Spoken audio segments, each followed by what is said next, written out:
welcome to our I'm not going to say weekly, but our continuous foundation meetings that we've been having for some time now. And I encourage everybody to continue attending them because we want to make sure we get the word out about the foundation and why it's so important to us as Rotarians and why we need to support it.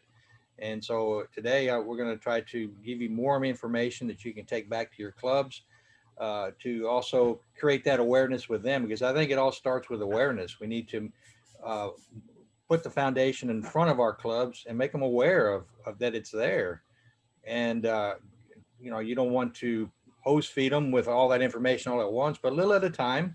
As I was encouraging clubs to do a foundation minute at their meetings, just say something about the foundation every meeting, 1 or 2 minutes and a fact or figure about the foundation. And that way people know that the foundation is there and that it's important to us. And the ultimate goal is to make, for Rotarians to make the Rotary Foundation their charity of choice. That's what we'd love to have happen. And so there's various ways that members can donate to the foundation. And so we're working on that. That's the purpose of these meetings.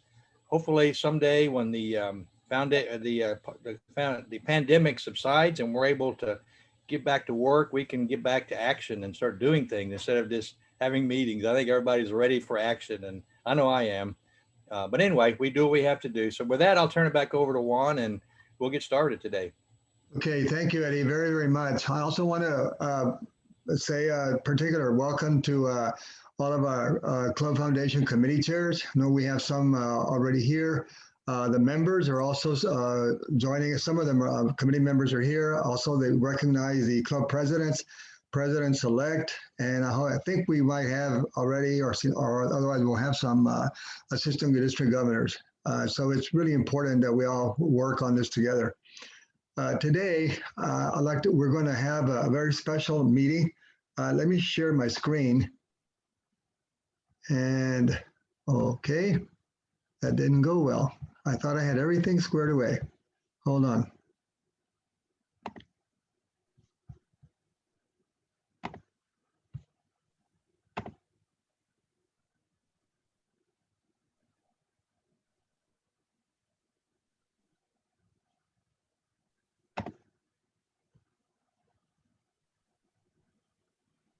There you go. Okay. I think this should be it.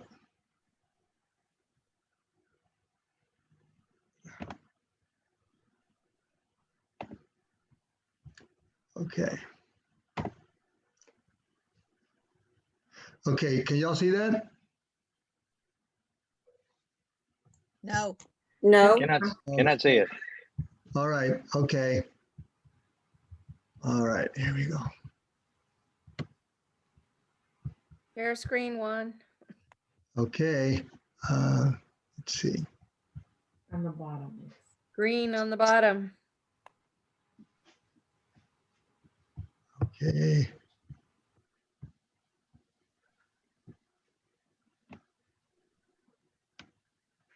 There we go. Okay, I see it. Two of these guys have done serious time. I'm not so optimistic. We spend $250 billion a year on defense. Here we are.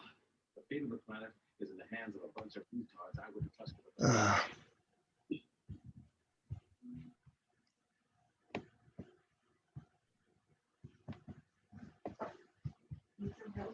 Yeah, a ver aquí.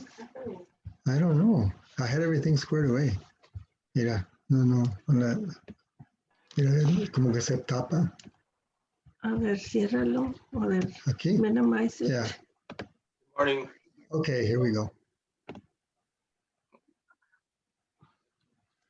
Yes. Where is it? Um, It's not there. no. Yeah, I need to.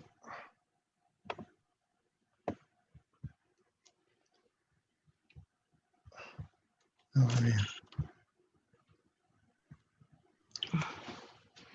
Okay.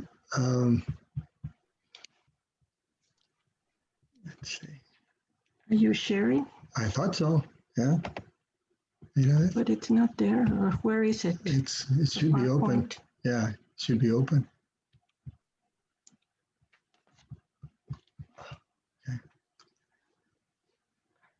maybe I need to do it again. A ver. Diles que te vas a salir. Okay, I'm going to have to get out and come back in, I guess, in order to do this. So, yeah. No problem, Juan. Okay. Yeah, no worries, Juan. No Okay. worries. We'll see you on. We'll tell Okay. jokes till you get back. Bring the donuts, Juan. That's Yeah, right. who brought the donuts? We're Kenny- just glad it's you Ken- and not us. Yeah. Why not? That's a good one, Dylan. Donuts. How about breakfast tacos? There you- Yeah, that's it. Tacos. Kent brought them last time, the donuts, right, Kent? They were delicious. Again, it's my responsibility for the donuts, and again, I ate them on the way home. There we go, Kent. I wouldn't blame you, especially if they were chocolate. I don't really share chocolate, so anytime I have any chocolate around me, it's all mine. It doesn't go anywhere. Well, Ken, a good thing you're going to get a reprieve because now we have Luis coming on board. So now that goes to him now. Yeah, that's gonna go to him.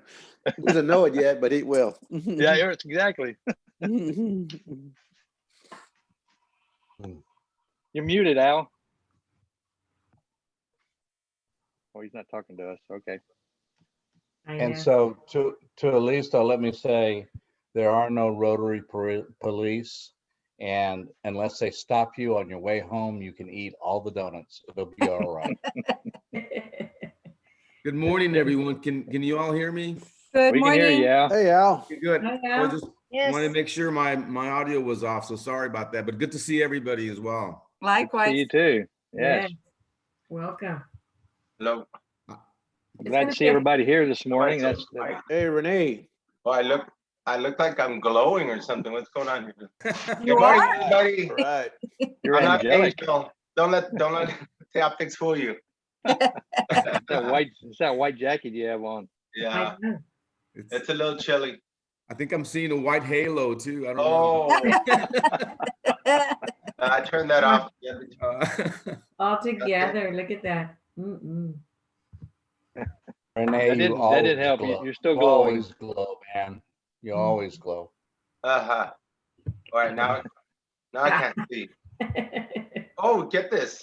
This is why I have I just had a optical malfunction. Okay, I got another backup pair. Thank God. All right. Oh, there you go. Did you see that lens just popped out? Oh, wow. You're a trip, Renee. You're a trip. Mhm. Wow. I'm glad to hear you laughing. I know it's been hard Yes. the last couple of So, weeks. So how's the foundation coming in all your clubs? Anybody having any issues or anybody having any conversations with your members and anybody having any success stories that they want to share while we're waiting? I have a question about the foundation at the club 100%. level. We hit over 100% in Port Isabel within 6 months. 100% giving? No, not 100% giving, $12,000 over Oh. over a $10,000 goal. Oh, congratulations. Cool. Yeah, That's awesome. 13 All new- right, way to go, Port Isabel. yeah, you need to tell us how you did it. Well, we had 13 new contributors for one thing Alguien. to the foundation due to the golf outing. Excuse And We me, have several who are Paul Harris Society members, Eddie. and I'm going to have to bail out because I got to go to the island. Can they hear Okay. you? Yes, sir, Juan. You hear me? I'm back. Yeah, I Is can hear you. Okay, Nancy, can you see if I can share my screen? It says host disabled participant screen sharing. I don't know what that means. Morning, everyone. Say again. Good morning. What did it say? My screen says host disabled participant screen sharing. So I don't know. I don't think I can share my screen, but I need to. Okay, I made you co-host again. See what happens. Okay, that's better. Hold on. Oh, let's see, click on the Yeah, PowerPoint. hold on.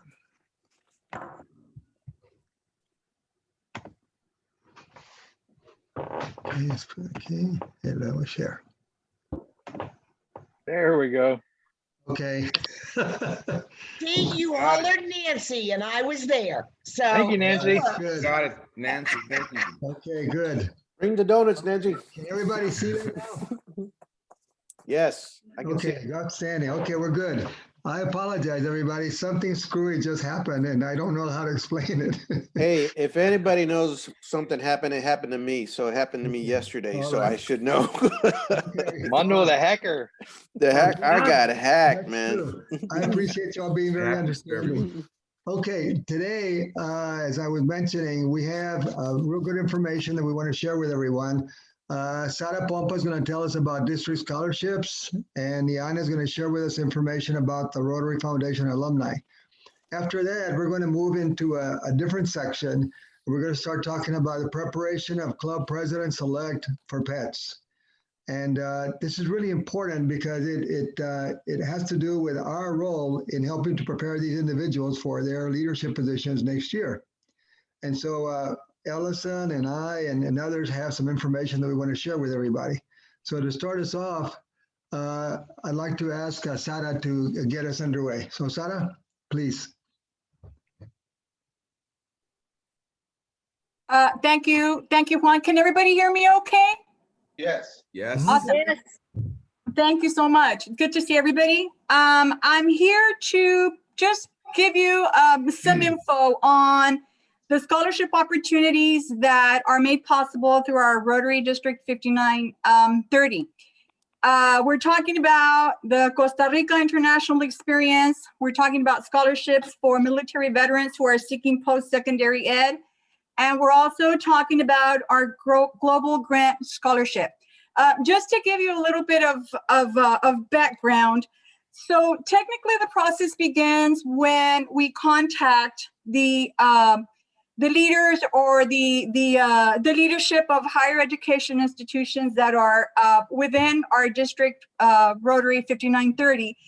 We send them the letter to let them know, hey, you know what, we're going to start considering applications for year 1920, year 2021, et cetera. We let them know what the different scholarship options are and what they do. And so we have a list of an actual directory of the leadership of all these higher ed institutions. And so sometime in early July, latter part of July or early August, I start submitting this information so that they in turn could work with like their Office of Student Life or their financial aid office or their directors or deans, et cetera. So they can trickle this information down to the students so that the students can apply. And so once we get the interest from the students, we ask them to consider going to the Rotary website just so that they can be sure what the particular scholarships require and to make sure that they are indeed eligible for application and for consideration. So once we do that, then of course we gather all the applications. The 2 years that I've been involved with this, we've had Ms. Pat Abrego and Mr. Paul Torres collect the applications, and then they submit them, to me. And then we go ahead and distribute these applications within our scholarship subcommittee. So we do have a scholarship subcommittee that's made up of about 12 people. Just quickly, so you can have the idea: Eddie, Armando, Kent, Ellison, Maxie, Richard, Pat, Paul Torres, Kayla Stovall, Nancy Paulson, Juanita, and myself. So we gather the applications and then we set up particular dates to do a Zoom interview with which Nancy Paulson is so gracious to set up for us. And we start reviewing applications to make the nominations or the selections for potential recipients. So I'd like to give you just a little bit of background info on each of these. For example, we're looking at the Costa Rica experience. So the Costa Rica experience is basically a 2-week opportunity for students who are pursuing studies in the health sciences or medical field. For this particular experience, the students are working under supervision of the licensed medical brigades in Costa Rica. And what they do is they're there to provide medical service to residents of Costa Rica. The tentative date for the experience for this year, we're looking at May 26th through June the 8th. And of course, this is pending approval from Rotary and also the travel restriction. So at this point, the dates are tentative, but hopefully they will materialize. The expenses for this particular scholarship opportunity for students are incurred by the district, of course, in collaboration, if I'm understanding correctly, with the International Service Learning Organization, or the ISL. And they work in union to make sure that the students, have the best experience possible. For the applicants to be considered, they must have completed at least 2 years of coursework towards a degree prior to the actual date of departure and travel to Costa Rica. And their college coursework has to be aligned with one of Rotary Foundation's areas of focus. And just to recap, the areas of focus are peace and conflict prevention and resolution, disease prevention and treatment. We have water and sanitation, maternal and child health, basic education and literacy, community economic development, and a recently added one, which is environmental protection. So the students that apply have to have some kind of program that could align to one of these particular areas of focus. The students must have a declared major, and they have to be sponsored by a club in District 5930. And they need to meet one of the following criteria as well. They must either be residents of 5930, have attended or be attending a college or university in District 5930, and or have graduated from a high school in District 5930. Unfortunately, though, if the students are Rotarians or family members are Rotarians, they're not able to, they're not eligible. So for the year 2019-2020, we did have 3 nominees, and I believe that was my very first participation in this, in actually reviewing scholarships and so on and so forth. Just a little aside, I am in this committee. I believe I was asked to be a part of the committee because scholarship is what I do for my employer, which is Laredo College. And so I think it kind of, Dr. Lira, who invited me, had the foresight to think, what, she could kind of fit right in. And so that kind of facilitates things a little bit. So back to our nominees for 2019 and 2020, we had a young lady named Alexis Coronado from Laredo, young lady named Demara Sanchez from Corpus Christi, Maribel Sanchez from Kingsville, all 3 waiting clearance to be able to travel. We did interview all of these individuals and a few others that were not selected back in November of 2019. And so they all showed very impressive documentation that really qualified them for eligibility. So hopefully they will be able to make the trip. A little bit of information on the requirements that they need to provide as support documentation for their application.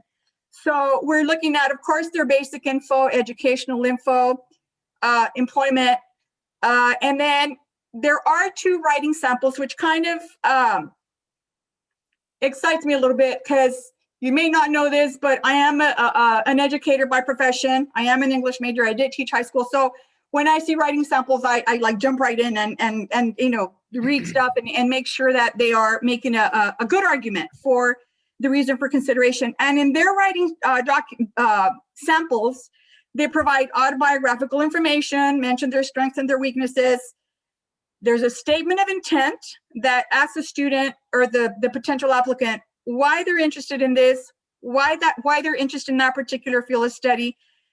What I find more, the most important piece of this detailed statement of intent is when we ask the students, what experience do you hope to gain from this particular trip? How is that going to relate to your future career aspirations? And how is this experience going to make, enhance your future?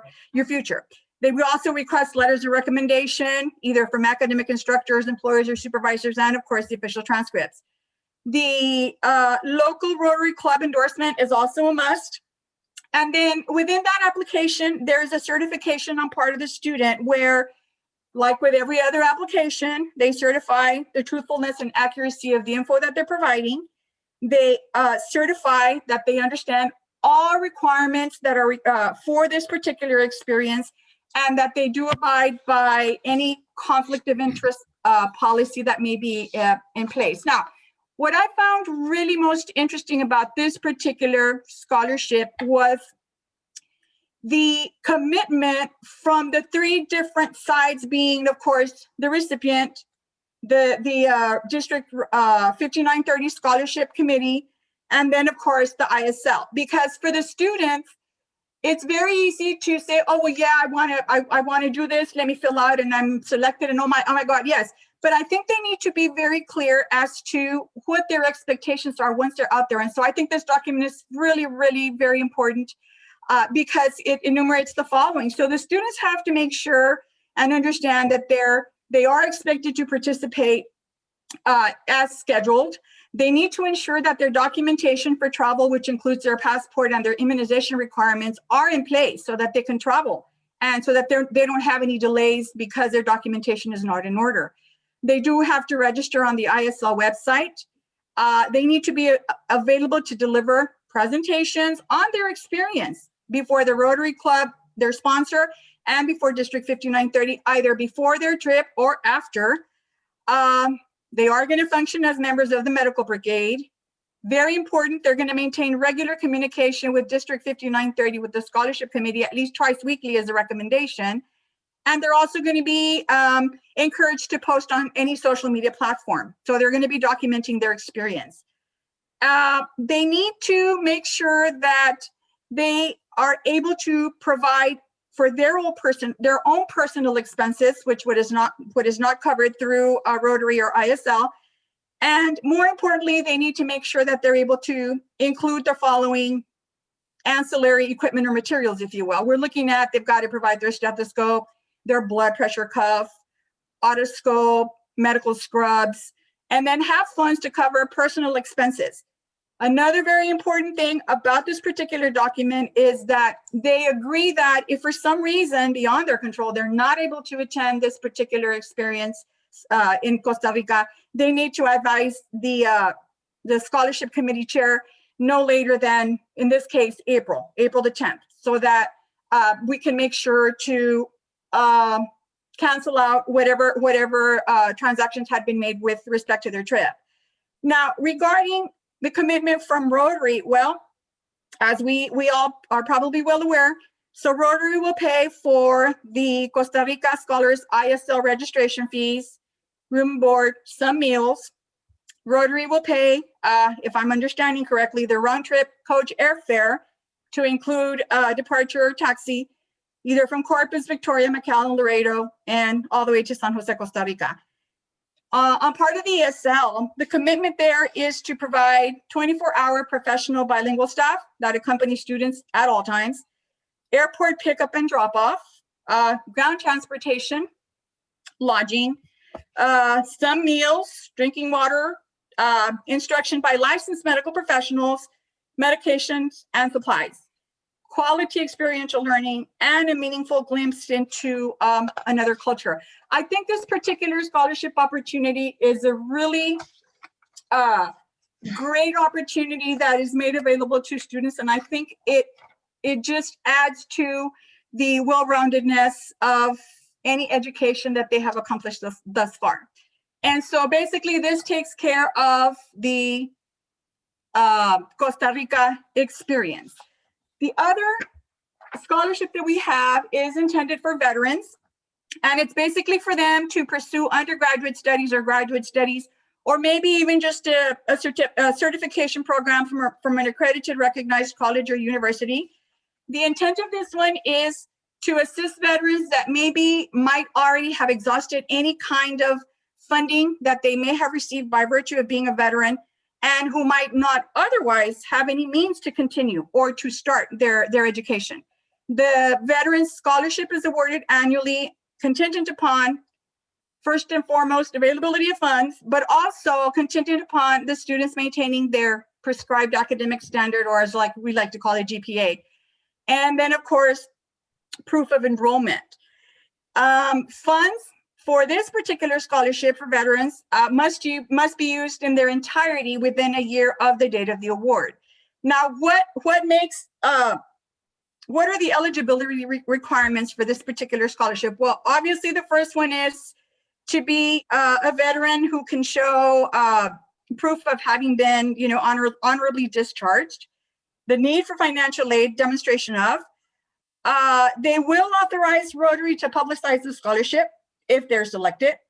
Also sponsorship by District 5930, as in the previous Costa Rica scholarship requirement. Also the same requirements about either residing in District 5930, attending college and university in 5930, having graduated from high school in District 5930, etc. Certification that they're, the information that they're providing is truthful to the best of, and compliance with Rotary's conflict of interest policy.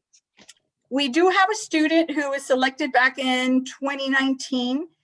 Her name is Samantha San Miguel, a student of A&M Kingsville, pursuing at the time, and I think she's already graduated since. She was pursuing a BA in history, major in history with minor in political science, and her intention was to attend law school and become a prosecutor.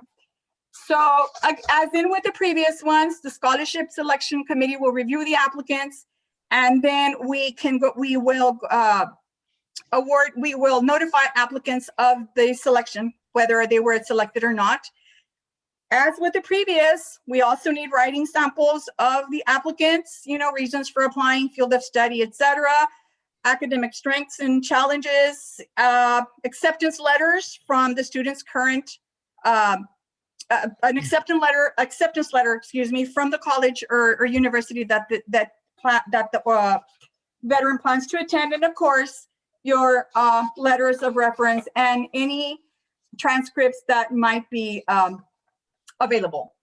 And so the last scholarship that we have is a global grant scholarship, and this one is intended to assist a qualified graduate student in 1 or 2 years of postgraduate study at a recognized university outside of the United States. And the program of study that this particular applicant is pursuing must support, of course, the object of Rotary, the mission of Rotary, and also be aligned with one of the areas of focus. The award for this particular Global Grant Scholarship Award can be $30,000 to $40,000, depending on circumstances and availability of funds. Number of scholarships determined at local level, and they'll vary on a yearly basis. Now, the applicant to this particular scholarship has to be following a program of study that is going to lead to sustainable high impact outcomes that will be aligned with the areas of focus of Rotary, which I have mentioned earlier. The applicant, of course, needs to have graduated, again, from a high school in District 5930, be currently enrolled in a university in District 5930, or have graduated from university in District 5930. This year for 2021, we did have nominee Humberto Garza. His plan is to pursue an MSN at the University of Salford in the Greater Manchester, England. And his studies are aligned directly with disease prevention and treatment, areas of focus in Rotary. I must say, though, that this student, as with all the others that were nominated, this student is very accomplished. He does have experience in travel abroad. He's been to Spain, to Italy, to Mexico, and all these other countries. And so we're very excited to have nominated him, and we hope that he too will be able to make the trip. I know he also is a letter of admission from the University of Salford, and as with the other students, we're just waiting and hoping that the travel restrictions can kind of lighten up a bit so that he'll be able to make this trip. We did interview this young man, and he was very accomplished. He is an RN, and so we think that he is going to make a very big impact. And once he is able to go to England and pursue his studies. So basically, in a nutshell, this is what I have to share with you regarding the scholarship experience, the District 5930 opportunities with Rotary. Now, I have to say that I think that we as Rotarians have this mission, this responsibility to continue effecting change and to be people that provide solutions and to be individuals that create opportunity.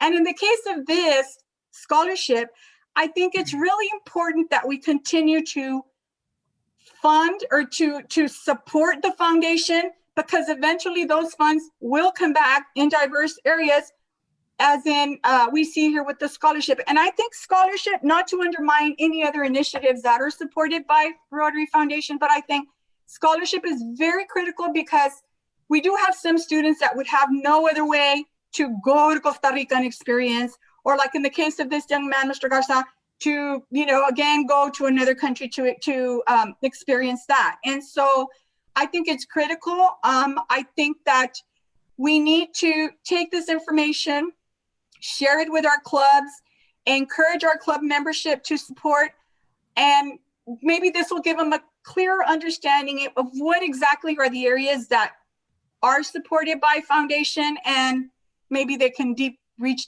deep into their pocketbook and just kind of make this opportunity available for students, because we are, after all, effecting change. And as Rotarians, we are developing, our future professionals, our future leaders, and maybe even our future Rotarians. My hope is that they may come back from this experience and decide to join Rotary and decide to join this family that's making such a lasting impact.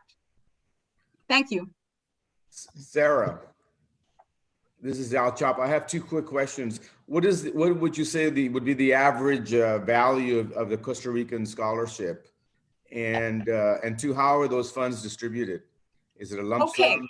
I am going to have to plead with Dr. Lira for this one, because I am not quite sure how to answer that. I am still relatively, and this is not an excuse, but I'm still relatively new to this whole process. And so maybe Dr. Lira might be able to chime in.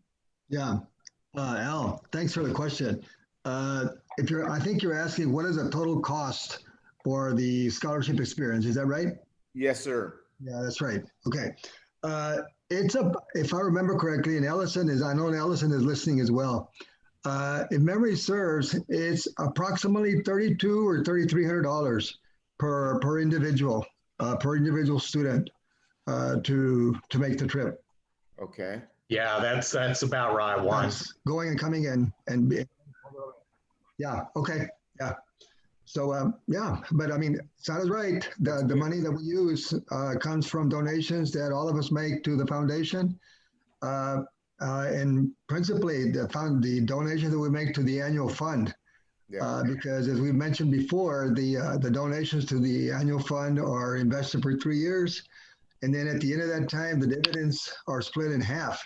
Half remains at Rotary to support global grants and other programs that have global impact, and then the other half comes back to the district.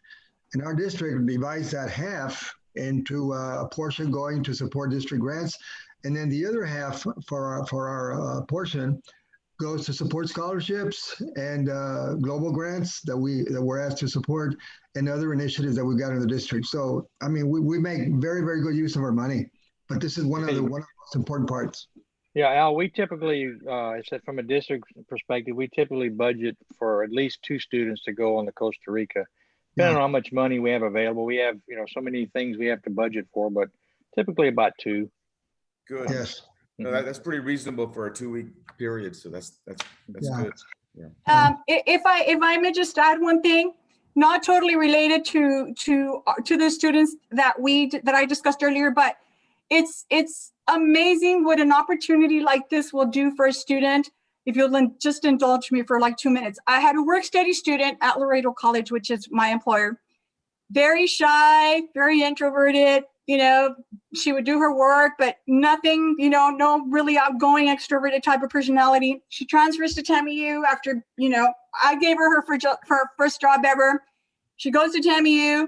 She applies for a student abroad, and one day she calls me and she says, do you think you can do a letter of recommendation and reference? I said, of course, what are you doing? And she says, well, I'm going to apply for travel abroad, for study abroad. And I said, that's great. That's great. I'm so excited for you. But she says, of course, no, I don't think they're going to select me, but I'm just going to try anyways. Okay. Well, lo and behold, she calls me back and she says, guess what? I'm going to Spain. So she was in Spain, I think for, I don't know if it was 3 months or 6 months. It was like a whole semester kind of thing. She came back a totally different person, self-assured, outspoken, very assured of herself. And she even mentioned to me, she goes, you know, I even got sick while I was in Spain and I required hospitalization. I said, oh my God, Jessica, did you ever think of coming home? She goes, no, I was up there and I was going to make the best of the experience. So I was in the hospital 2 days and then I was released and everything was fine. And now she has blossomed into this whole other individual. So I think that, you know, with stories like that, with experiences like that for students, we just need to do our very best to keep providing that assistance for them. Thank you, Sara, very, very much. Thank you. Yes. Sara, I have a question for you. I Yes, know ma'am. we're running out of time, but real quick. And this question, so it can be answered for Rotarians that are on here that are president-elect, or foundation chair that might not know. So the question to you, or Juan, I know the answer, but how does the foundation chair from these clubs get this information to be given to their club members or students? Where do they go? How is it given to our clubs? Excellent question, Didi. First of all, this information, since the applications become available in the summer, we have the information about all of these applications is on the website right now. If you go to the Rotary District website and you look under the scholarships, you'll find all of it there. It'll be updated before the end of the year with new dates for the next year. But that information is there. Well, what we've done in the past, and I think hopefully we'll do again, but it's good that we're talking about it now. This information will also be shared with the club presidents, presidents-elect, club foundation committee chairs, and assistant district governors, so that they in turn can share with their clubs. And right now would probably be a great time to start doing that, especially because we're talking about presidents-elect, because this is part of their planning process, and it could involve obviously budgeting. So it's really good information for them to take into account, especially right about now. So that's what we've been doing it. Thank you, Juan. Thank you, Sara. Okay, at this point, I'd like to ask Nianna to share with us information regarding the Rotary Foundation alumni, because this is another very critical part of the foundation and how we work with them in order to increase participation. So Nianna, let me turn it over to you now. All right, thank you, Juan. You're welcome. Do you want me to get out of here so you can share a screen, or? Yeah, there you go. Okay, good. Good. All right. Welcome, everyone, and thank you for being here today. Today, I'm going to share a little bit with you about our Rotary District 5930 Alumni Association. I currently am the alumni chair, and I'm also the president-elect and president of McAllen Evening Rotary. The alumni is probably the most important part that we have ignored in Rotary. So my first question to you, well, our goals for our little session here are, first of all, ways that we can engage Rotary alumni into our clubs, and also, you know, learn from their personal experiences. We also want to discover opportunities to see how these alumni can come in, strengthen our clubs, increase our service potential, and enhance public awareness. So one of the things is what is a Rotary alumnus, and are you one?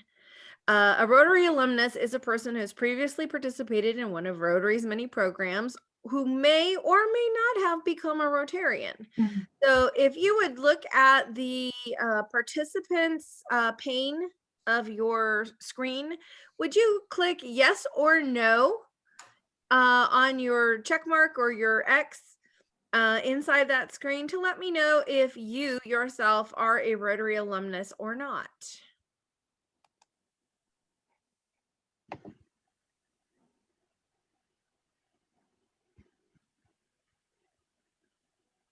Open up your participants panel. Do you see the green check mark and the red X at the bottom? I actually need to go to reactions, Nianna. Oh, reactions. Okay. Reactions. Okay. I All thought it right. was in the participant panel. Oh, okay. Yes or no, right? Just click yes or no if you Okay. yourself are a Rotarian or yeah. a Rotary alumnus or not.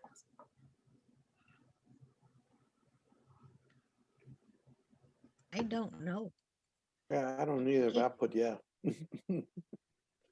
Okay. It's a good question. It's a very good question because sometimes people don't even realize if they are or not. And so that's one of the important things that we need to talk about today. All right, so who are the alumni? First of all, as we were talking about, scholarship recipients, the ambassadorial scholars, the Peace Fellows, any of the teacher grant recipients, the four-way speech participants, your group study exchange persons, your new generation service exchange, your vocational training teams, Rotary Youth Exchange, RILA, your Rotary Student of the Month, and especially your Interact and Rotaract. And I see Betsy Pizzagna is on our call today. And Betsy, would you quickly tell us a little bit of how the Rotaract is changing in the next 2 years for Rotary? Yes, of course. I'm here with real life. Let me put my camera. Yeah, we're privileged to I'm actually here. have a few of our alumnus members here today. And as you well know, we had a big event back in October. We had Mike Freem from International attend, and we're basically on the radar of International right now, even though we're very, very small and very, very inexperienced as far as having alumni association goes. And but we have some really great alumni, and for instance, our Dr. Elaine Hernandez received the Rotary Global Service Award for 2019-2020, and one of our Interact, she started the Interacts over there in Brownsville. She is on the radar of International right now for an article in the Rotarian magazine. Okay, so Betsy, go ahead and tell us how they are integrating Rotaract with the Rotary clubs in the new couple of years that we're coming into. Yes, of course. In 2019, with the president of Rotary International, Barry Rassi, he elevated the status for Rotaract, and now Rotaract is not anymore a program. Now it's a type of membership for the Rotary clubs. So what it means that, for example, if you have young people who would like to invite to your Rotary club, they could be Rotaractors. And Rotaractors in July 2022, I'm sorry, they will start to pay dues to Rotary International, $5 per member if their club belongs to a university, or $8 per year if their club is community-based. So this is interesting because it's an easy way to involve them in the Rotary structure. And also because, for example, if they say, okay, I would like to make a big step and to be a Rotarian, but still I cannot pay dues, the big dues that we pay, they can be enrolled in the dual membership. So they can pay less money than tax, but more money in their dues like Rotaractors. And if they have dual membership, they count for your membership in your club. They will appear in your roster. So that's one of the biggest changes for Rotaract, because also in July 2022, they can apply for global grants. That's interesting. We don't know if they can apply for the district grants. We don't know about it in the upcoming change, but they can apply for the global grants. So that will be so interesting because Rotaract works in a similar level that the Rotary clubs. And that's one of the biggest changes. So if you have younger people from the community who would like to invite into a Rotary club, you can make it through the Rotaract club. That will be a great option for you. If you have any questions, you can contact me. Okay, thank you, Betsy. Now, based on this information, the Interact, Rotaract, Rotary Youth Exchange, vocational training teams, are you an alumnus?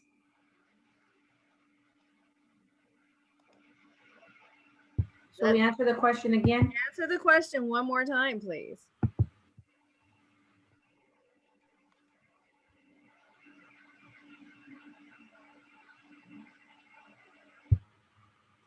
And we go to the little icon on the bottom, right, that says reaction? Yes. Okay.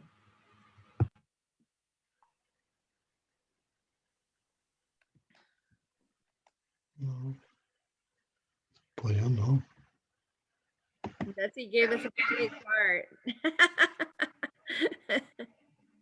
Oh, so Amando, you are a Rotary alumnus. So tell me a little bit more. What program were you involved in? That's all of them. All of them. Uh-oh. So you're like the granddaddy of alumnuses for the group, huh? Yeah, well, I tell you what, there's a lot of them, I still don't know if I'm still an alumnus or not, but I mean, I've been involved in all of these programs for just about here. And particularly the four-way speech contest, from the club level to the area level to the district level, scholarship recipients. We've had Student of the Month, Ryla. I mean, I've in my tenure with the Rotary, in the 10 years I've been involved with these programs one way or another, either as a participant or an organizer or just a volunteer. It's been that way. Yeah. I think Ellison, you are too, right? Yeah. You were involved in the exchanges? Well, yeah, I've been involved in them, but I wasn't actually an exchange student, or I wasn't in Interact or Rotaract in the past, which really is what we're talking about is, were you a scholarship recipient? Were you a participant in the four-way speech contest, or, that sort of thing? Right.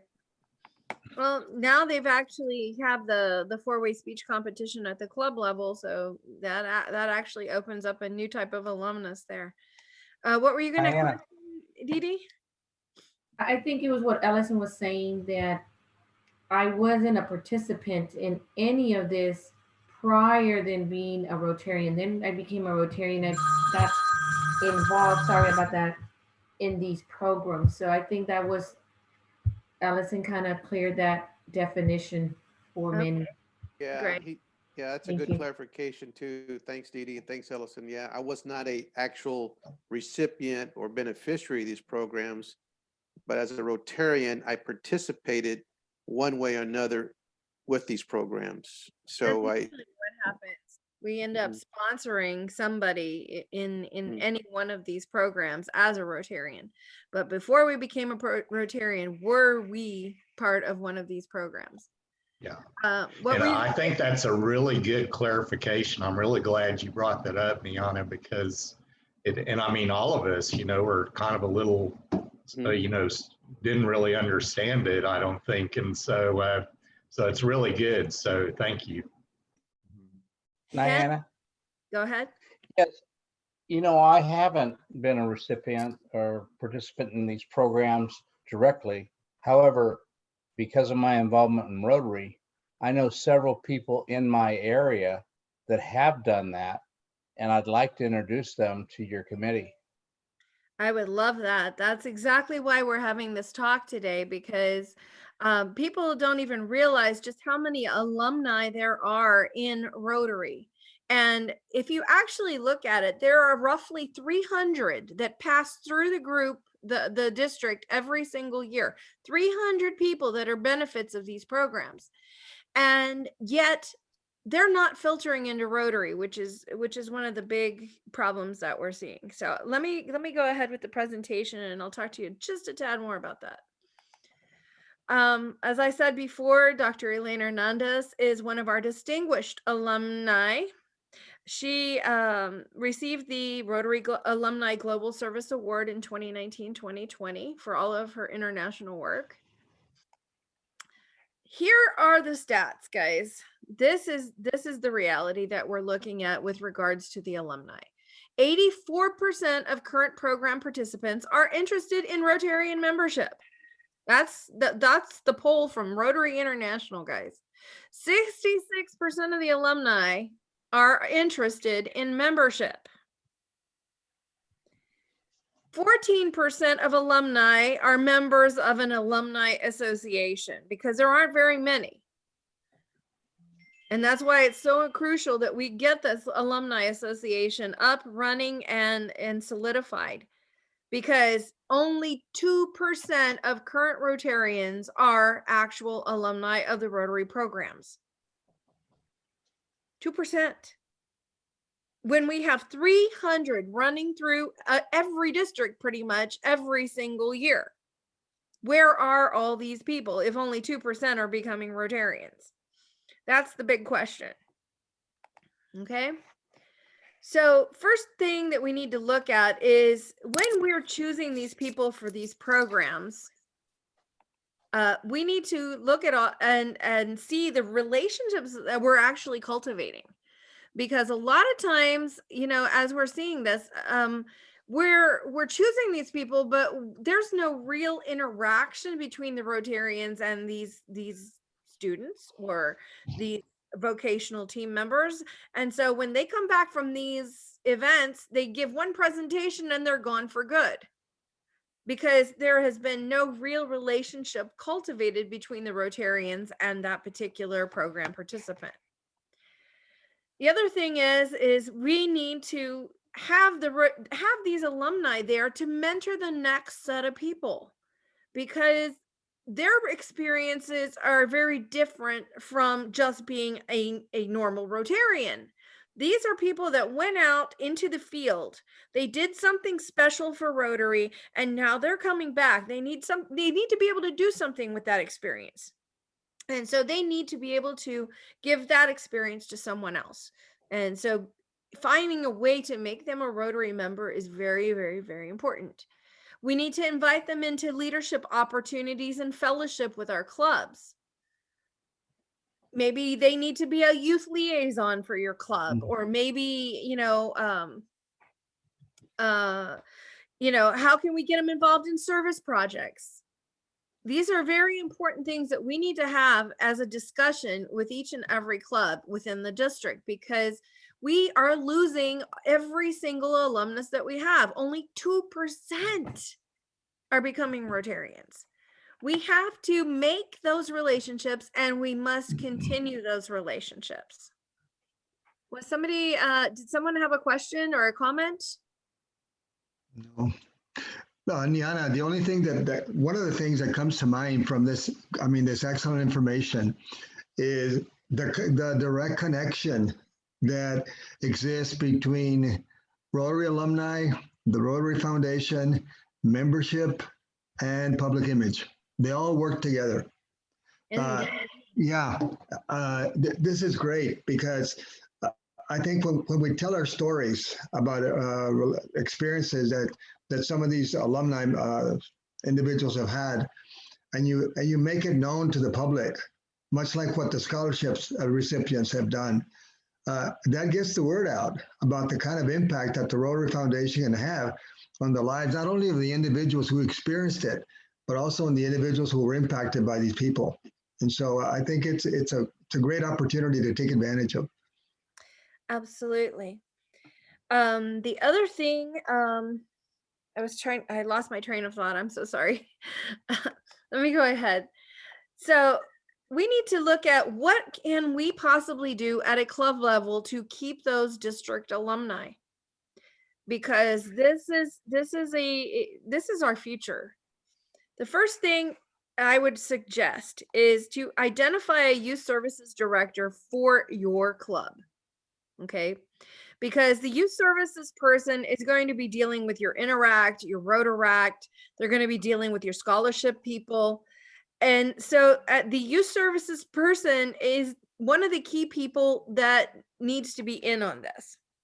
And the second thing is you need to look at your foundation chair, because remember, all of these people are benefiting from foundation monies. Okay. So here's the thing. We're spending all this money out on people, and we're giving and giving and giving, but we're only getting 2% back on our gift. When you actually put it in those terms, that hurts. You know what I mean? It hurts. Maybe they're giving in a different way somewhere else, but they're not giving back to the organization that sponsored them. So it's important that the youth services person and the Rotary Foundation chair of the club work together to track these alumni that are passing through, that cultivate those relationships, as we were talking about. Because if we're giving money to them, we need them to be involved to bring in the next generation of Rotarians, to bring in the next generation of participants. So the first thing that you guys need to do is identify 5 to 10 former program participants.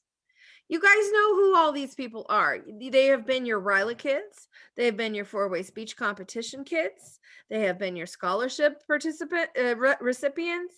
You saw the whole list of programs.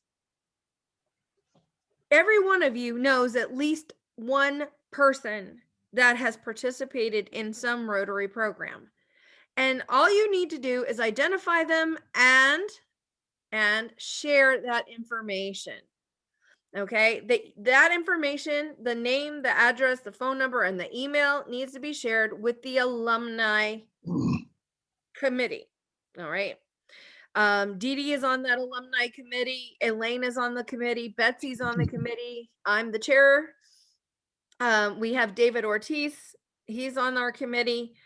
And Kayla Stovall is also on our committee. We also have a member out in Laredo that's working on this.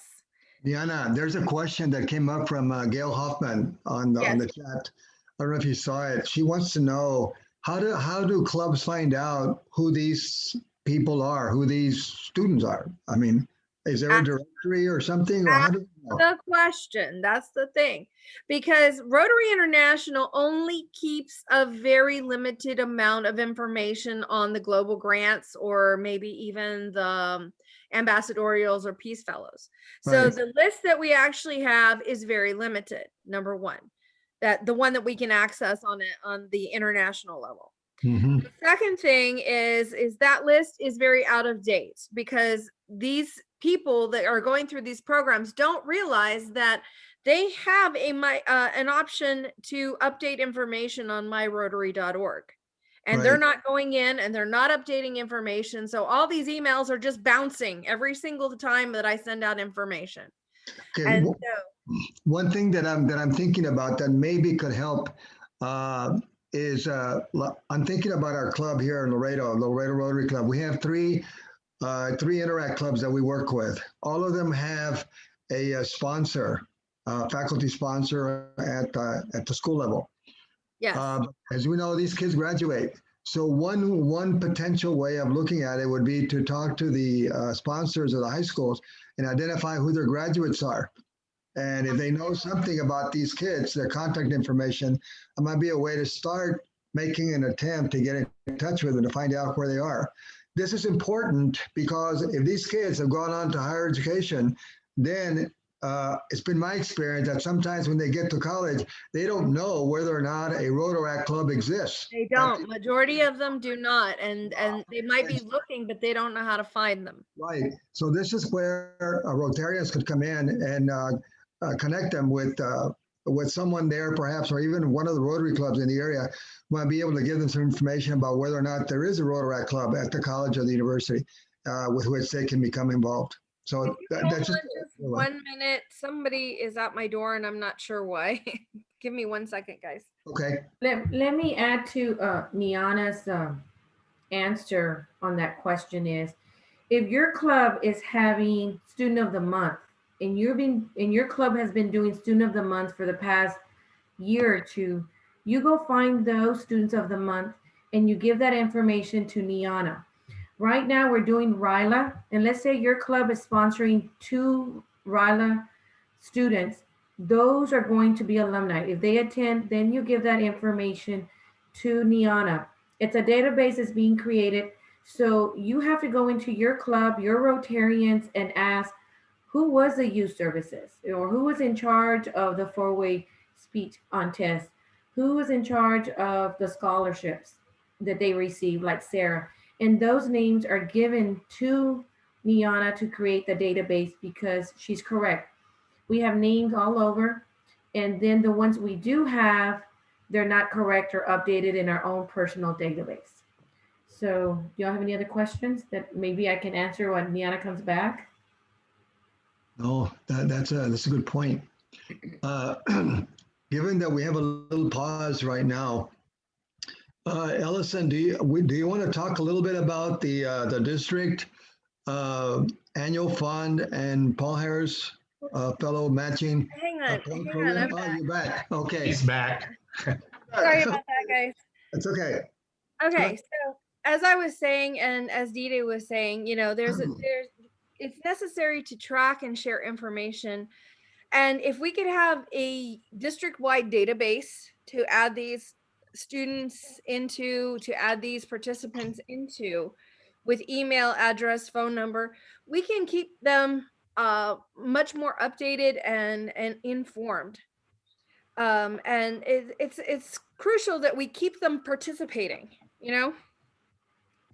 ask them directly if they want to join a Rotary Club, or if they want to reconnect through Rotaract, or if they want to reconnect through a global grant or a scholarship opportunity. So it's really important that that communication be open, and that you know who your alumni are. Because if you don't know who they are, then you lose track. And if you lose track, then we've just lost potential Rotarians. Okay? Yep. Hey, Nianna, are you keeping a database now, or who's building this database that you're referring to? I am Kayla, Didi, we're all building the database right now, but we need people to give us information. And where does one or two trickle in every so often. And so it's really important that at the club level, you start identifying who those people are and get that information to us. And where does this database exist at? Where do you We have it on a Google Drive that we all share, so that we input information when we get it. Have we checked with Club Runner to see if it's possible to keep it there as well? Nancy, if you could chime in for a moment, is it possible to keep a database for the Club Runner at district level for the Alumni Association? It is. I don't think so. No exists nothing in Club Runner or something like that. That's a database apart that we need to make. But I think that will be good. All Rotarians that we have an Interact Club, we make a list of the members who belongs to that Interact Club to help in the database. Because always we say, yes, I have an Interact Club, but we don't know which students do you have there. So that will be interesting to give them the respect that they are members also of a Rotary organization. So that would be good to have a list about who are the members of our Interacts or Rotaract Club. I'll check with a club runner. I don't know if it's possible, but it would be great if that could be a part of our club runner or district club runner, so we can enter it there and it's there. But I don't know if it's possible, but I'm gonna check into it. But it would be Okay. nice Nianna, I'm back now. to do it from the Nianna, club. right. Yeah, and I And have, then it would just filter into the full district database, and then it would upload even to Rotary International, like what our club information does. Nancy, you're Okay, back. Do this you is- know the answer to that question? Well, yeah, this is Nancy. I'm back. I had to leave the room for a minute, but Dennis was listening for my name. Okay, so he hollered me back. So I think I know what you're saying. I think there might be a way. Let me explore. And Nianna, I might get with you since I missed some of the discussion. There might be a way that we can do it within Club Runner. Now, whether it will go up to international or not, I don't know. But let me explore. And let me see what I can do. And then I'll be in touch with Nianna so that she can see if this is going to work for what she wants done. Okay, How's Nancy. that go? Yeah, that's fine. Keep me posted as well, Nancy, so I know Yes. what y'all are doing. Yes, I will. Thank you. But that's the best way, if we could find a way to create a district database where we all at club level enter in these names, addresses, telephone numbers, etc., of all of these alumni. And that way we've got a solid, a solid database, and we can start creating those relationships as we go along. Nianna, I have two questions for you. Yeah. One is, what type of information are you needing? Or do you need, of course, their name? Do you need their address, email address? What phone we number? need are the full name, that we need their address, we need their telephone number, we need a valid email that is not school related. Okay, we need something that is going to be, go straight to their personal stuff. Second, and then last but not least, we need the name of the program or programs they were involved in and the year they were involved. Those are the key pieces of information that we need about each and every one of those alumni. Nianna, what if we don't have a mailing address for them, but we do have like a telephone number and an email? You will take that? I will take that and we will research the rest. Second is, a few months ago, we had an event, an alumni event. And if y'all can recall, current presidents now, we sent out information that we needed the alumni to come to this event. Nianna, can you talk about that event that we had a couple of months ago? We had every October, at the first week of October, we have what is a Rotary Reconnect week. And it's where we pull every single alumnus from every single aspect and program together to have a nice reconnect event. The people talk about the programs that they were involved in. We have certain guest speakers to tell about the programs. Like we had Umberto talk, we had Betsy talk, we had Elaine give a little bit about her experiences and so on and so forth. And we had Mike Freem from International join us for the Reconnect. And it's like an hour to 2 hour thing, but it's something fun that we can do. And it's also a way that we can get them involved in raising funds for the foundation.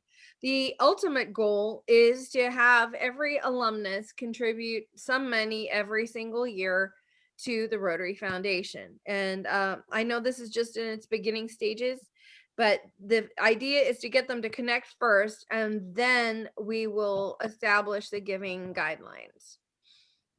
Thank you. We had a lot of fun. Yes, we did. That was a great meeting. And by the way, thank you, Eddie, for speaking. That was great. Okay, thank you very much. Both presentations today were really, really excellent. Extremely important to complement everything else that we've been doing with regard to the foundation. One last piece, John.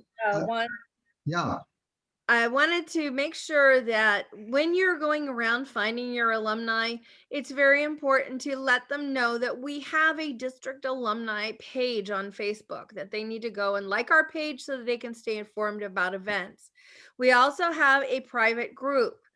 It's important that they join or ask to join this private group because it allows us to stay more connected without broadcasting everything all over creation, about our private meetings and so on and so forth.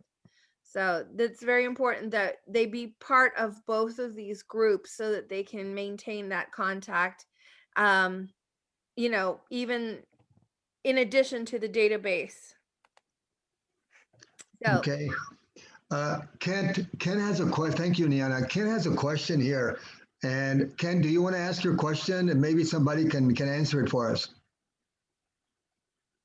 Well, I've asked several questions. I don't know which one you're referring to. Okay, the one I'm looking at right now is this. It says, is there an ideal pro forma organization chart of a club foundation committee specifying positions under the chair position? I don't know if we want to take time to discuss this now, depending on how the chairman and club presidents feel about this. But when you consider a foundation chair or a foundation committee, the topic is so broad. Yeah. It's not just raising funds for the annual fund or Polio Plus. It's not just creating a grant writing team for district designated funds or global grants. It's not just, and so depending on the size of the club, the interest of the club in regards to foundation work, which we'll work on, is there a organizational chart, if you will, with specific job descriptions and ideas of where we can focus our club members into a foundation committee properly? Let me address that if I can. I think now I understand the question. We addressed that in somewhat of in a general sense, but yet I guess hopefully with some degree of specificity. When we first started this year and you started talking about the role and responsibilities of the club foundation committee chair. Because if I remember correctly, one of the things that we asked the chairs to do is, the presidents to identify the club foundation committee chair.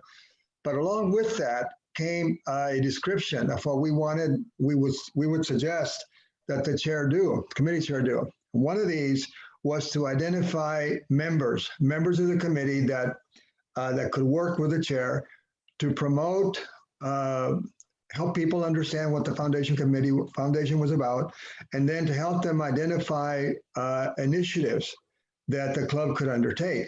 Now, obviously, those initiatives have to do with the different components of the foundation. Grant writing, for example, scholarships, alumni association, things like that. Now, part of that, I think, has to do with the education, and that's why we're doing this today. I think this is a good example of that. So given where we are now, we've talked about if we just in general terms, if we talk about the scope of what we've done throughout the last semester and now where we are now, we've talked about donations, how people can donate to the foundation, but also initiatives that the foundation undertakes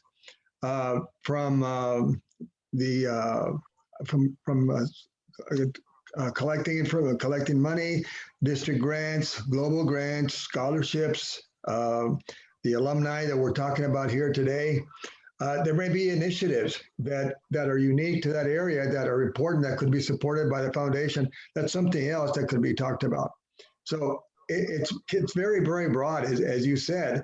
But I think with proper coordination, the president, the foundation committee chair, members of the foundation committee, along with membership and public image, these people can work together to not only identify what kind of initiative they think would be appropriate for the club, but how to promote them and get them out there to be able to see them to fruition. An observation. Yeah. An observation. You and I have had this discussion, and it's a mantra of mine. First, ask why.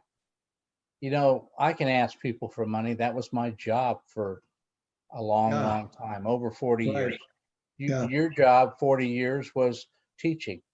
The idea here is that there are specific skill sets and capabilities and desires, passions on the part of our Rotarians to fulfill different roles. And it seems to me that the foundation committees, foundation chairs should be aware and sensitive to asking those that would fit in best with specific areas within foundation, their foundation committees, as you've mentioned. And it doesn't need to be limited to a specific pro forma, as I've asked you. But the idea is when our foundation chairs find people with these inclinations to want to do something, they may even ask, how can I help? At which time we can share this information. And so that's what I was asking about. Is there a general idea on the part of the chairman and the presidents and president-elects about this idea of how we engage our members with their passion, with their interests, and with their capabilities to help with foundation, membership, public image, youth services, club Yeah. administration, all of this? It seems to me if we start to look at those things where motivation is available and engagement for our members, because a lot of our members, you know, don't engage except for lunch meetings and listening to people that are provided. So my appeal to you and to everyone listening in is how do we engage the passion, desire, just besides fellowship and friendship with our Rotarians to be able to make foundation work better, alumni, all of this, providing scholarships to military veterans. For heaven's sakes, think of all the service we provide and how many things we probably don't have in our conscious awareness at the moment that we could most likely touch somebody. So that's what I was asking. Yeah, yeah, that's a good point. And I think that, I mean, all of us here, I mean, that are in the meeting today, we all have a wealth of information that we can share with our members. So a lot of what I'm finding a lot of frequently, especially as it relates to the foundation, is that some members of the club, they want to do things to help others, but oftentimes they don't know how they can help. And they don't know how they can help because they don't know enough about the structure of the foundation and what it can do in order to be able to eventually design initiatives that coincide with their interests. That's why these meetings are, in my judgment, are so important. I think we do very, very well in this. I think we do a good job with foundation as a district, as clubs. I want us to move from good to great. Great, yeah. Okay, let me turn over the meeting now to Ellison because we wanted to share something with everyone now about this new initiative that will kick off on February the 1st. That has direct relationship to what we're talking about. So Ellison, let me turn it over to you now. Okay, thank you, Juan. I'm going to do this relatively quickly so everybody can get on with their day. But all these programs that we're talking about, well, not all of them, but a good majority of the programs, where it's particularly the scholarship programs, are critically dependent on donations to the Rotary Foundation. And I know that's been alluded to throughout our meeting here. But let me tell you something. If we don't get donations to the foundation this year, then 3 years from now, we're going to be super limited as far as what we're going to be able to do with scholarships and grants and all of that. We do have a lot of clubs that are very, I mean, they give a lot. I mean, we heard Kent Malquist, those of y'all that were on right at the beginning here, they've already hit their annual fund goal of $10,000 as Port Isabel Club. And they're at 12,000 and we're barely halfway through the year. So that is awesome. So that leads me to one point I want to make if your club has not entered a foundation goal in Club Central, you need to do that like now, okay? We need to know what clubs are projecting that they're going to collect in terms or give away in terms of donations this year. So one of the ways that we as a district are going to help with donations to the annual fund is something Juan sent it out. Everybody should have received it. The document was entitled Annual Fund Special Offer. And the idea, and this is modeled after a very successful program like this in the Austin district. The idea is that we have certain people who have donated their points, which they've accumulated through giving to the annual fund and Polio Plus and giving to the foundation. We have points donated to use as a match for donations. So if you read this document, basically what it tells you, the idea is that, and I'll just give you an example. I got an email the other day from somebody in one of the clubs who said, I want to give $500 to the foundation and get 500 points so that then that moves them up to the next level of Paul Harris Fellow. And so that's what this is all about, so that we as a district, the whole idea is that we want to increase our donations to the foundation, and a side benefit is that we're going to increase the number of Paul Harris Fellows and Paul Harris Fellows +1, +2, all the way up to +8 in the district. We don't have a ton of points. I mean, we don't have hundreds of thousands of points, okay? Right now, we have it right at 8,000 points. So that's what we can match at this point. And they will be matched, your donations will be matched at the $250 level or the $500 level. So unfortunately, we can't do a lot of nickel and diming because frankly, it's just too complicated. But so we can match, if you give 250 to the foundation, we can match you with 250 points, and that gives you, $500 credit towards the Paul Harris Fellow. If you give $500, then that, we'll give you 500 points, and that will make you the next level of Paul Harris Fellow. And even in somebody that gives $250, they may already be at, $600. So if they give 250 and we give 250 points, then that puts them over and they will get their next level of Paul Harris Fellow. So it just kind of depends on where you are in terms of your giving history. And if you need help with that, we can help you with that. Myself, Lisa, Rogerio from Laredo, or Juan, any of us can help you determine exactly where you are if you need some help with that. You should be able to go into your My Rotary account though and figure that out. But great message from Nianna. She says, I want to be a Paul Harris Fellow this year. So hooray. That's great. Do you want to mention about the conversation you and I had this? Yeah. The points that we have, donated so far from individuals, and frankly, it's just from a couple of individuals at this point. But another way that we can find points is through clubs, and each club, your club may or may not have points. I think most clubs have some level of points, but I was looking at one the other day and I really don't remember what the club was. It doesn't really matter, but the club itself had 4,000 points. So your club could get together and say, okay, we want to donate, 3,000 of those points and help our members become Paul Harris Fellows. So any way we can do it to help you, let's do it. We need to increase our donations to the Rotary Foundation, particularly the annual fund. so that we can fund these scholarships and global grants.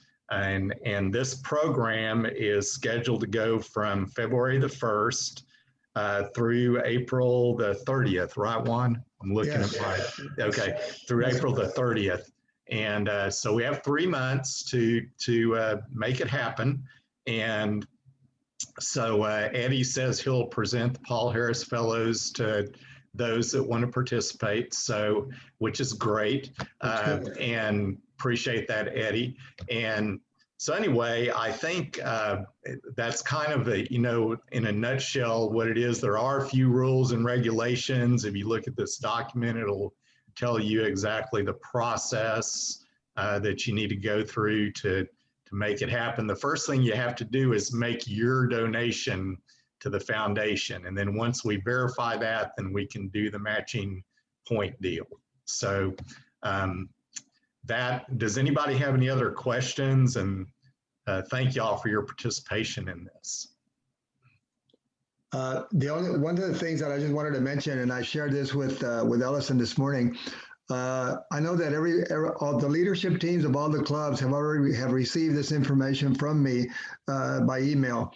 But one of the things I hope to be able to work with Nancy Paulson this coming week is get this information out to all of the members, I mean, all Rotarians in the district, because I think it's so important, and we might have individuals who want to do this. And I guess we as members of the District Rotary Foundation team, we want to complement the efforts that are already taking place in the clubs to share this information with your members. We want to do our part to make sure that everybody gets the word about what this initiative is about, and encourage those who can to participate.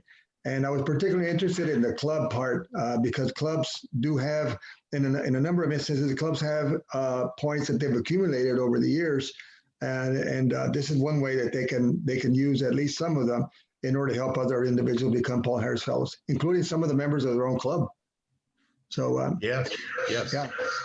Okay. Does anybody else have any other questions? I don't have a question, Juan. I don't have a question, but I do have a comment. Sure. For those that are here and didn't get the information, like Sara, or you have questions for Nianna, if you go to our district website, on the side it says an organizational chart. If you click on there, it gives you everybody's name, the leadership team, and the foundation. So that's one way to go get that information. Nancy did an awesome job. Also, Juan and I are getting ready to do a presentation in PETS for our president-elect. Armando has invited us to do a presentation. So I am looking for questions. So if anybody has any questions on foundation that you know or don't know, please send them to us. We're going to do a Q&A. So please send me any questions on foundation. You might have the answer, you might not have the answer, and we'll go from there. Because like Kent said, we don't want to be good. We want to be better and great on that. And of course, we're here to lend a helping hand, right, Eddie? That's right. Hey, by the way, I have a hierarchy chart prepared if anybody would like to have a copy of it that kind of helps see the flow, the chain of command, and all the different committees. I'll be happy to share that if someone needs it. And also, Nancy had said she had some information about the alumni chart we were talking about, a database. Nancy? Yes. Yeah. I took a minute here while Ellison was sharing, and I was able to go look at what Club Runner has. We have a couple different options that we can go. I'll need some other information. So, Nianna, I will send you a list of what information I'd like to have from you. And then I will work up a set of directions that you can pass out to the various club people that you think would be entering the information. The one thing that I don't think is going to happen, but I will send an email to Club Runner to confirm it. I think the way I've figured out how we can do it easily for us at the district level, it will not translate up and will not transfer to RI. But there might be a way that we could pull the data out and then get it to RI through a spreadsheet once we get it into our database or the club's database. So bottom line is, I've looked at it. It does look like we can do it. Good. Let me work with Nianna with it next week. I know that, she's still tied up and it might take longer. But I'll start working with her and getting the information I need to get it set up and get all the directions to people.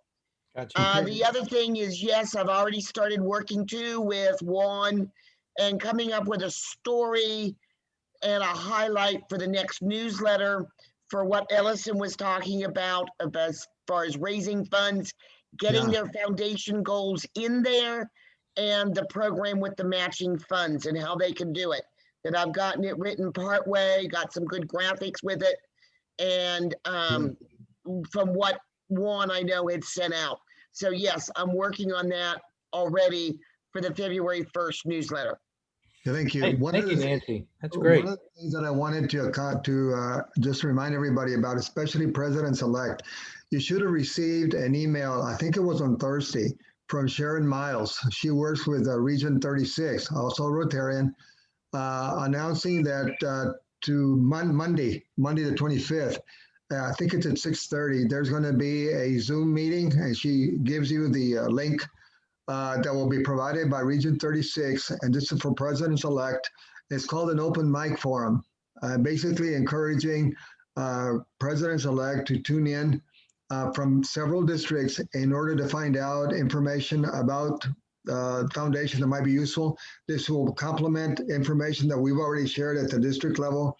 And if you have questions about the foundation, additional questions about the foundation, you're welcome to ask them then and learn from not only from the district, but from the region, but from other districts to how they are approaching these issues. So it could be a really good learning opportunity. So I encourage you that especially presidents-elect, if you can join that initiative, that could be very, very useful. So I just wanted to mention that to everybody. I don't have anything else, Eddie, unless you have anything else you want to share with anyone. No, I think you covered everything, but I thought it was a great meeting, a lot of good information out there.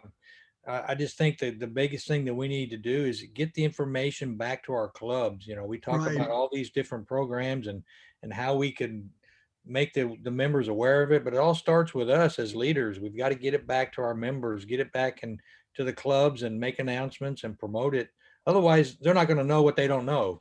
And we've got to that's up to us to get that information to them and create that awareness and the importance of the foundation. And all these programs we're talking about aren't possible, like Ellison said, unless we as Rotarians and club members promote the foundation and give to the foundation. We have to.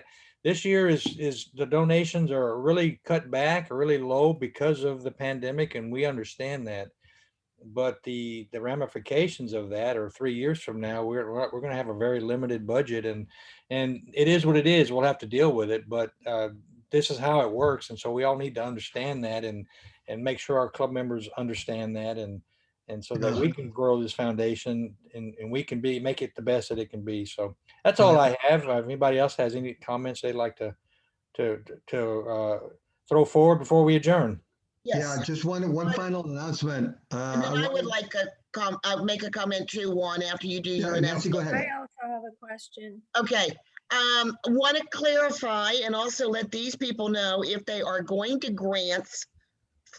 for a grant in Armando's year, the first grants training is February 6th. Right. And I need a confirmation, Juan. Does that start at 8 o'clock in the morning? No, the actual start time is at 9:30 in the morning. It's programmed from 9:30 to 11:30. Okay. More or less. So I already sent you an email, Juan, with the timing. Let me change that and resend it to you before you send out on Monday. Okay.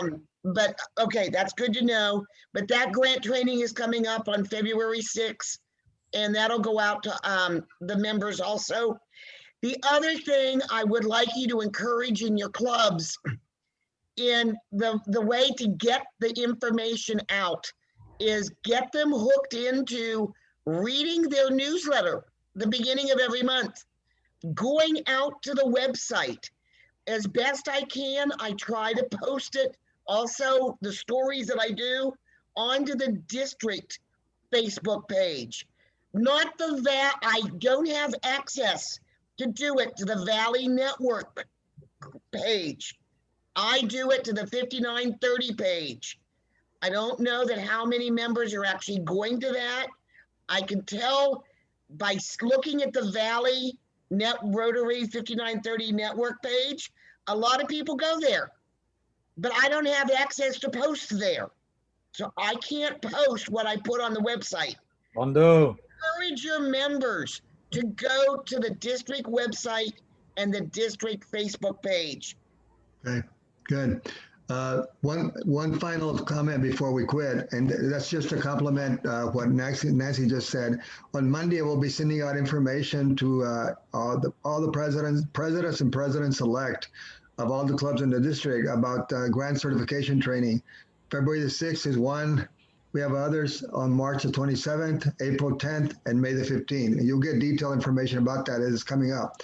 What's really important is that the current president-elect, who will be president next year, that individual is required to take part in grant certification training along with at least one other member from every club that wants to write a district grant or global grant this coming year. And because that's required in order for your club to be eligible to participate in the grant writing. So please take note of that, and I encourage those individuals to participate. And obviously feel free to ask us any questions, and we'll be glad to help in any way that we can. If there's nothing else, I just want to thank everybody. I want to thank all the members. Somebody else had a question. Yeah. Okay, this question has to do with the running of the club report on the Paul Harris Society giving there at Rotary International. Yes. When I pull up the report, there's only the information from last year's giving. All the previous years are not even on the books. The money that I gave when I was part of like Edinburgh, the money that I gave when I was part of Centennial, all of that has like disappeared. I don't know where it went, but you know, it's like, it says that I've only given $320 in my entire life to the Rotary Foundation.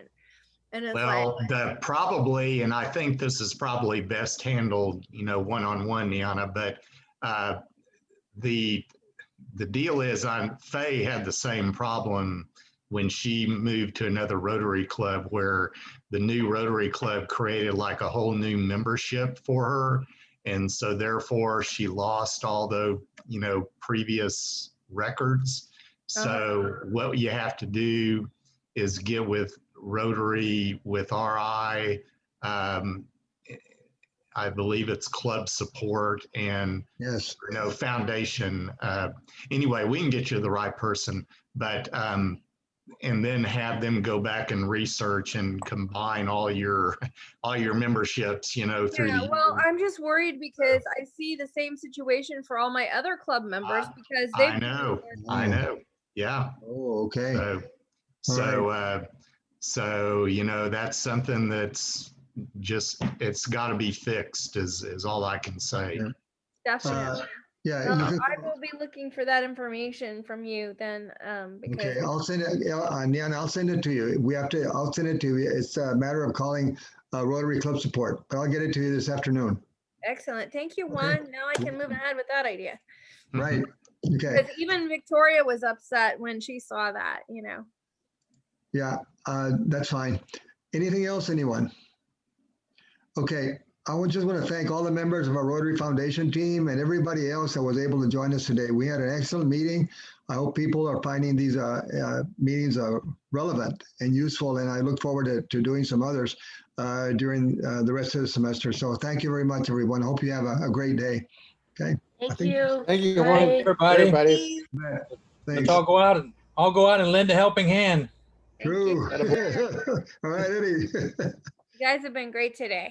Okay, everybody too. Bye. Bye, everyone. Thank you. Bye.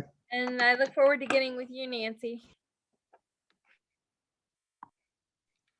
Yeah, we will.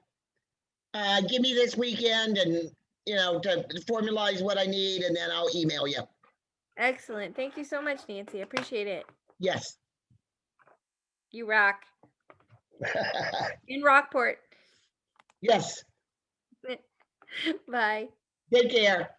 Nancy, I need to talk to you offline.